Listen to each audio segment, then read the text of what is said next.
इसरो की कई सालों की मेहनत रंग ले आई है। इसरो ने चांद पर सफलता के झंडे गाड़ दिए हैं। भारत का चंद्रयान 3 मिशन पूरी तरह सफल हुआ है। इस मिशन के आखिरी 15 मिनट को लेकर सबके मन में सवाल था।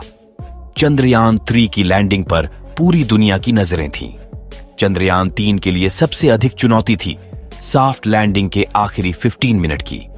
इसी 15 मिनट को सबसे अधिक चुनौतीपूर्ण शुरुआत से बताया गया था। लेकिन इसरो ने वो कर दिखाया जो करना बड़े से बड़े देशों के बस की बात नहीं है। तो आइए जानते हैं कैसे भारत के इसरो ने इस महत्वपूर्ण मिशन को अंजाम दिया, जिसे देखकर अमेरिका, रूस, चीन सबकी आंखें फटी की फटी रह गईं। लेकिन वीडियो में आगे बढ़ने से पहले आप वीडियो को लाइक और चैनल को सब्सक्राइब जरूर कर लें। दोस्तों, चंद्रयान 3 शाम 6:04 बजे पर चंद्रमा की सतह पर सॉफ्ट लैंड हुआ। देश भर में चंद्रयान 3 की कामयाबी के जश्न का माहौल है।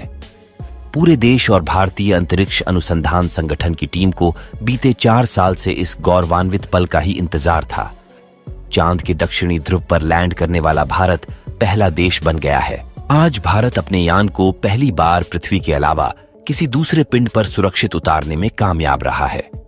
इस ऐतिहासिक पल को करोड़ों भारतीयों ने लाइव देखा है और इस सफलता पर प्रधानमंत्री नरेंद्र मोदी ने इसरो के वैज्ञानिकों को मुबारकबाद देने के साथ साथ अगले स्पेस मिशन के लिए बड़ा फंड देने की बात तक कह दी है।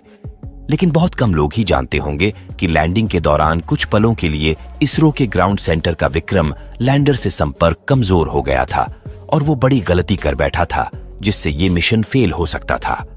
तो आखिर कैसे हुई विक्रम लैंडर की लैंडिंग और क्या थी वो गलती? जानने के लिए बने रहिए इस वीडियो के अंत तक। दोस्तों, कल रात चंद्रयान 3 का विक्रम लैंडर अपनी आखिरी कक्षा में घूम रहा था और लैंडिंग काउंटडाउन शुरू हो चुका था। लेकिन रूस के लूना 25 मिशन के असफल होने के बाद चंद्रयान 3 की सफलता को लेकर इसरो के वैज्ञानिकों की चिंता काले बादलों से घिर गई थी। दुनिया भर की स्पेस एजेंसीज में हर तरफ ये सवाल गूंज रहा था कि क्या भारत का चंद्रयान 3 सफल हो पाएगा या नहीं। लेकिन अब बड़ी खुशखबरी यह है कि विक्रम लैंडर हवाओं को चीरते हुए चांद की सतह पर अपना कदम रख चुका है और अपनी तेज आवाज से भारत के खिलाफ बुरा भला कहने वाले लोगों की बोलती बंद कर चुका है। इसी के साथ चारों तरफ हड़कंप मच गया है और दुनिया भर के देशों को यकीन नहीं हो रहा कि भारत, जो अभी 70 साल पहले तक तो अंग्रेजों की गुलामी में था, उसने आज धरती छोड़ चांद को भी अपनी मुट्ठी में कर लिया है। इसी के साथ भारत चांद पर सॉफ्ट लैंडिंग करने वाला रूस, अमेरिका और चीन के बाद दुनिया का तीसरा देश बन गया है। प्रधानमंत्री ने इस अवसर पर दक्षिण अफ्रीका से वीडियो कॉन्फ्रेंस के माध्यम से देशवासियों को संबोधित करते हुए बधाई दी और कहा कि जब हम अपनी आंखों के सामने ऐसा इतिहास बनते हुए देखते हैं तो जीवन धन्य हो जाता है। ऐसी ऐतिहासिक घटनाएं राष्ट्रीय जीवन की चिरंजीव चेतना बन जाती हैं और यह क्षण मुश्किलों के महासागर को पार करने का है।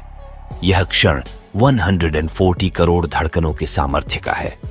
दोस्तों, आपको बता दें कि लैंडिंग से पहले लैंडर चांद की सतह से करीब 30 किलोमीटर की दूरी पर था। इस वक्त इसकी गति 1.68 किमी प्रति सेकंड थी। इसके बाद यह 6.8 किलोमीटर की ऊंचाई पर आया, जहां इसकी गति 350 मीटर प्रति सेकंड की हुई। इसके बाद 2 इंजन बंद कर दिए गए। फिर लैंडर 2 ही इंजन के साथ नीचे की ओर आया। इसके बाद लैंडर यहां से 6.8 किलोमीटर की ऊंचाई से 800 मीटर की ऊंचाई तक आया। इस समय स्पीड लगभग 0 मीटर प्रति सेकंड थी। इसके बाद 150 मीटर तक सीधे उतरा। आखिरी समय में कैमरे और सेंसर से यह सुनिश्चित किया गया कि लैंडिंग की जाए या नहीं। 60 मीटर की ऊंचाई तक जाने के बाद यहां से चांद पर सॉफ्ट लैंडिंग हुई।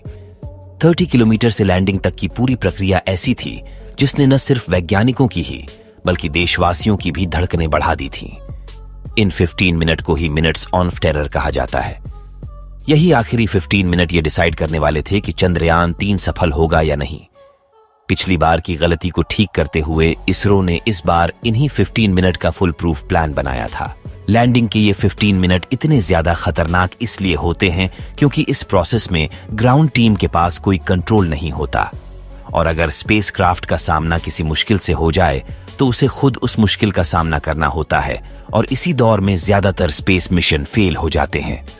4 साल पहले हमारा चंद्रयान 2 भी इसी कोशिश में फेल हो गया था।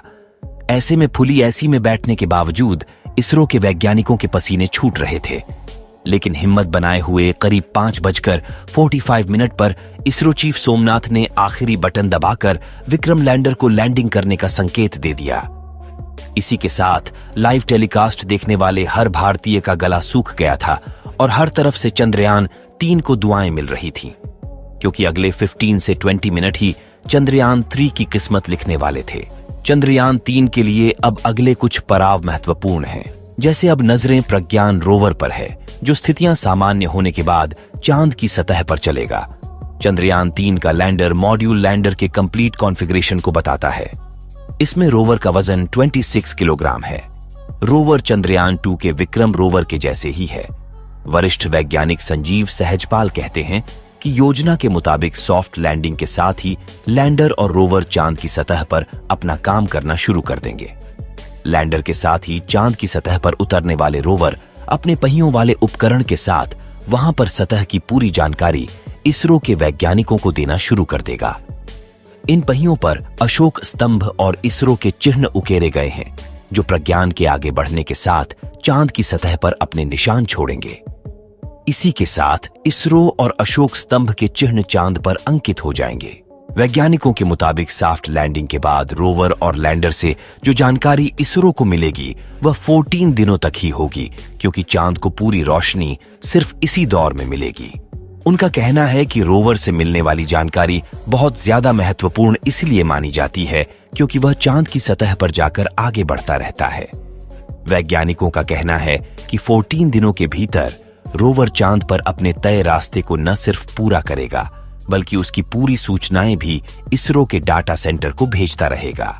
चंद्रयान के रोवर ही नहीं, बल्कि लैंडर के माध्यम से भी सूचनाएं और पूरी तकनीकी जानकारियां मिलती रहेंगी। लैंडर और रोवर 14 दिनों तक पूरी सक्रियता के साथ हमें सूचनाएं भेजेगा। उन्हें विपरीत परिस्थितियों के लिए तैयार किए गए लैंडर और रोवर के पावर बैकअप की क्षमता 14 दिनों तक सबसे ज्यादा बाणी रहेगी है। उसके बाद सूचनाएं या तो मिलनी बंद हो जाएंगी या उनकी स्पीड न के बराबर हो जाएगी। हालांकि अंतरिक्ष वैज्ञानिकों का मानना है कि 14 दिनों के भीतर मिलने वाली सूचनाएं अंतरिक्ष में चांद पर की जाने वाली तमाम संभावनाओं की सबसे महत्वपूर्ण जानकारियां होंगी। चंद्रयान 3 मिशन की सफलता की कहानी आपको बताकर हमें कितनी खुशी महसूस हो रही है, वह हम शब्दों में बयां नहीं कर सकते। तो दोस्तों, अगर आप भी चंद्रयान 3 मिशन की सफलता से खुश है तो कमेंट बॉक्स में जरूर बताएं। साथ ही वीडियो को लाइक करने के साथ साथ इतना शेयर कीजिए कि भारत के 140 करोड़ लोगों तक ये खुशखबरी पहुंचे। मिलते हैं अगली वीडियो में नए टॉपिक के साथ।